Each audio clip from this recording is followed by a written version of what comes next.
Bismillahirrahmanirrahim. Assalamu alaikum, dear students.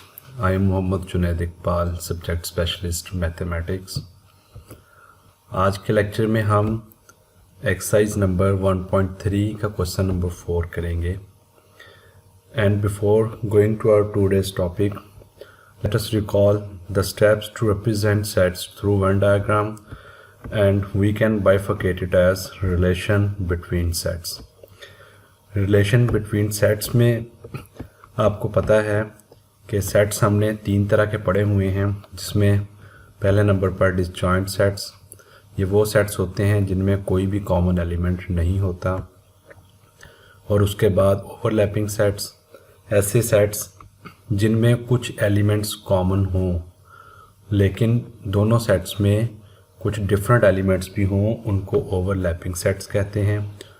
उसके अलावा third पे सबसेट, अगर किसी एक सेट के तमाम एलिमेंट्स दूसरे सेट में पड़े हों तो पहले सेट को हम दूसरे का सबसेट कहते हैं। ये बेसिक रिलेशंस हैं सेट्स के, ये आपने पिछले लेक्चर्स में डिस्कस किए हुए हैं, आपको इनके बारे में पता है। और आपको ये भी पता है कि इन तीनों रिलेशंस के लिए वेन डायग्राम्स जो हैं वो according to the elements of set उनकी शेप्स डिफरेंट बनती हैं डायग्राम्स की। और उसके बाद ऑपरेशंस ऑन सेट्स, इसको हम थोड़ा सा रिकॉल करते हैं। सेट्स के ऊपर हमने जो ऑपरेशंस पढ़े हैं उनमें फर्स्ट पे यूनियन आप लोगों ने सीखा। इसमें ऐसे एलिमेंट जो किसी एक सेट में ही मौजूद हो वो हम यूनियन में लिखते हैं। सेकंड पे इंटरसेक्शन ऑफ सेट्स, वो एलिमेंट्स जो सेट्स में कॉमन हो उनको हम इंटरसेक्शन में लेते हैं। और थर्ड नंबर पे डिफरेंस ऑफ सेट्स। ये तीनों चीज़ें आप लोग ऑलरेडी सीख चुके हैं। अब हम आज के लेक्चर की तरफ चलते हैं। So question number 4 of exercise number 1.3 is copy the following Venn diagrams and shade according to the given operations. Question number 4 में कुछ डायग्राम्स हमारे पास गिवन हैं और साथ में ऑपरेशंस मेंशन किए हैं। हमने गिवन डायग्राम्स पे जो गिवन ऑपरेशंस हैं वो यूज़ करके जो हमारा आंसर आता है वो वाला एरिया या रीजन उसको शेड करना है। क्वेश्चन नंबर 4 का फर्स्ट पार्ट देखते हैं। इसमें बुक पर आपके पास इस तरह की डायग्राम गिवन है जिसमें U एक यूनिवर्सल सेट है और इसमें तीन सेट्स आपके पास मौजूद हैं, A, B और C। सेट A जो है ये सेट B का सबसेट है और B और C सेट ये आपस में ओवरलैपिंग सेट्स हैं और इन पे हमने A intersection B union C वाला जो रीजन है या जो एरिया है वो आपने शेड करना है। तो शेडिंग की तरफ चलते हैं। पहले हम A इंटरसेक्शन B को सेपरेट शेड कर लेते हैं ताकि आपको क्लियर हो। ये सेट A है और ये सेट B है। आपको पता है कि इंटरसेक्शन में कॉमन रीजन लिखते हैं, तो A और B में चूँकि A सारे का सारा सेट B में मौजूद है, उसका सबसेट है, तो A इंटरसेक्शन B में सेट A सारे का सारा शेड होगा। सो these lines represents A intersection B। अब हम इस जो हमारा आंसर आया है A इंटरसेक्शन B का, इसका हम यूनियन लेंगे जैसा कि हमें फर्स्ट पार्ट में गिवन है सेट C के साथ। यूनियन में आपको पता है हर वो एलिमेंट जो किसी एक सेट में मौजूद हो वो यूनियन में आ जाता है।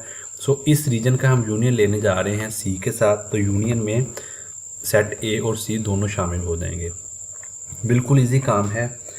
अब हम क्वेश्चन नंबर 4 के सेकंड पार्ट की तरफ चलते हैं जिसमें हमारे पास इस तरह की ये एक डायग्राम गिवन है। सेट A और B आपस में ओवरलैपिंग सेट्स हैं और सेट B और C आपस में ओवरलैपिंग सेट्स हैं, लेकिन जो सेट A और C हैं अगर इनको देखें तो ये आपस में डिसजॉइंट सेट्स हैं।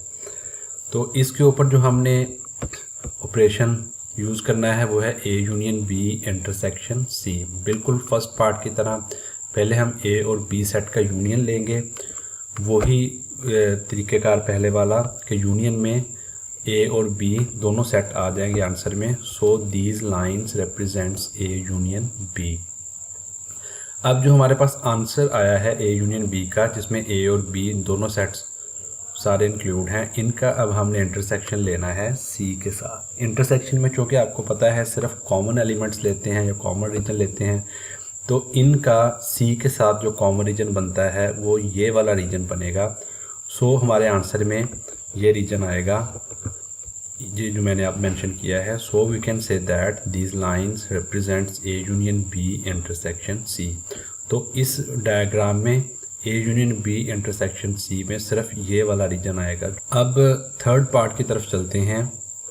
थर्ड पार्ट में आपके पास कुछ इस तरह की डायग्राम गिवन है जिसमें सेट बी सेट ए का सबसेट है और जो सेट सी है वो ए और बी दोनों के साथ ओवरलैप कर रहा है। ये शेप आपके सामने गिवन है, सेम यही शेप बुक में है।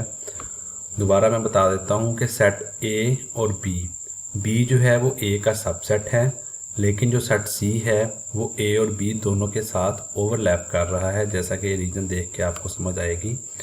इनके ऊपर जो हमने ऑपरेशन यूज़ करना है वो है A intersection B union C. पहले हम ए इंटरसेक्शन बी को शेड कर लेते हैं। ए इंटरसेक्शन बी, चूँकि बी सेट ए का सबसेट है, सो जब हम इंटरसेक्शन लेंगे उसमें सेट बी सारे का सारा शेड होगा, जिस तरह के मैंने ये लाइंस के थ्रू रिप्रेजेंट कर दिया है। ये ए इंटरसेक्शन बी को रिप्रेजेंट करता है, ये वाला एरिया। अब इसका हमने यूनियन लेना है सी के साथ। यूनियन में चूँकि तमाम एलिमेंट्स आते हैं तो सेट बी सारे का सारा आएगा और उसके साथ जो सेट सी है ये भी उसमें आ जाएगा जब यूनियन लेंगे। So these lines represents A intersection B union C. तो ये वो एरिया है जो मैंने लाइंस के थ्रू शो किया है, जो A intersection B union C को रिप्रेजेंट करता है। बिल्कुल इजी काम था आज का, आसान टॉपिक था, क्वेश्चंस भी थोड़े से थे। तो असाइनमेंट की तरफ चलते हैं। छोटा सा क्वेश्चन था, क्वेश्चन नंबर 4। इसके सिर्फ 3 पार्ट थे, तीनों पार्ट्स मैंने करवा दिए हैं। आपने सिर्फ ये करना है कि क्वेश्चन नंबर 4 के इन पार्ट्स की दोबारा से प्रैक्टिस करनी है। ये था हमारा आज का लेक्चर। आई होप आपको लेक्चर पसंद आया होगा। अपना ख्याल रखिएगा। खुदा हाफिज़।